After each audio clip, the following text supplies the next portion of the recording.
What happens when British law says you're divorced, but your community says you're not? This is the reality for thousands of Muslim women across the UK. Lurking behind the reliably hysterical headlines about a parallel legal system is a complex network of Sharia councils. No one is quite sure how many there are. Estimates swing wildly from 30 to over 85.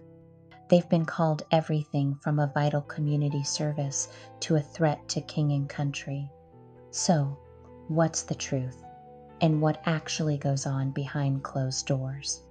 Today, we're going to unpack exactly what this means for Muslim women across Britain.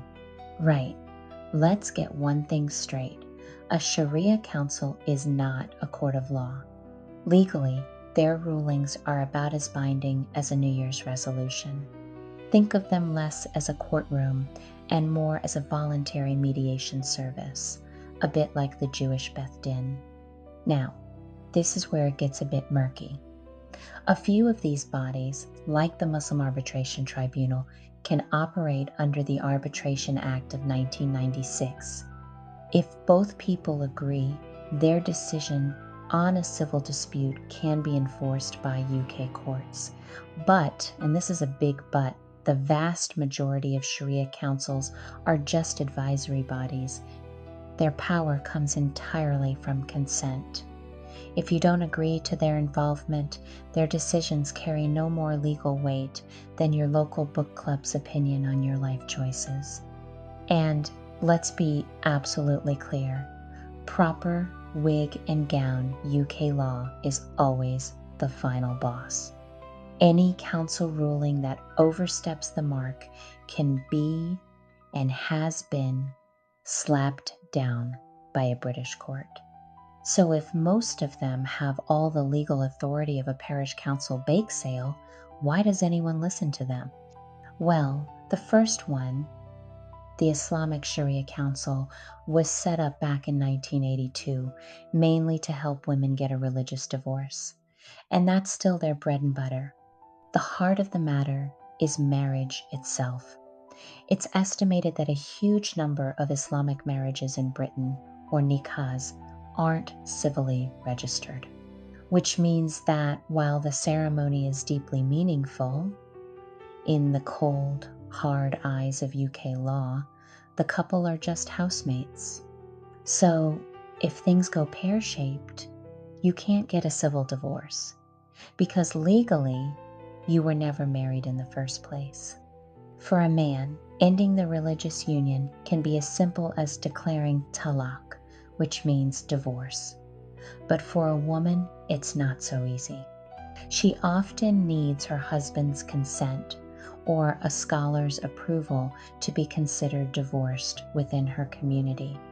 For these women, a Sharia council is often the only door to that freedom. And this, naturally, is where things get messy. Supporters will tell you these councils empower women by providing a path to religious freedom they couldn't get otherwise. But critics, and there are many, paint a much, much grimmer picture, pointing to systemic discrimination. Longtime campaigner Baroness Cox has been sounding the alarm for years in the House of Lords, highlighting councils that sanction unequal access to divorce and ignore domestic violence, and where women are pressured by their families to use councils instead of seeking their rights in British courts. Investigations have uncovered some truly medieval advice being dished out, scholars reportedly telling women to endure marital rape or dismissing clear evidence of abuse. This has led to accusations that some councils are violating basic human rights and equality laws. Unsurprisingly, the public is split. The mere mention of Sharia law is enough to send shivers down the spine of Middle England, with tabloid headlines screaming about a secret parallel legal system. The government itself has walked a fine line. A 2018 independent review chaired by Professor Mona Siddiqui, actually recommended against creating a state-based regulator, fearing it would accidentally legitimize the councils as an alternative legal system.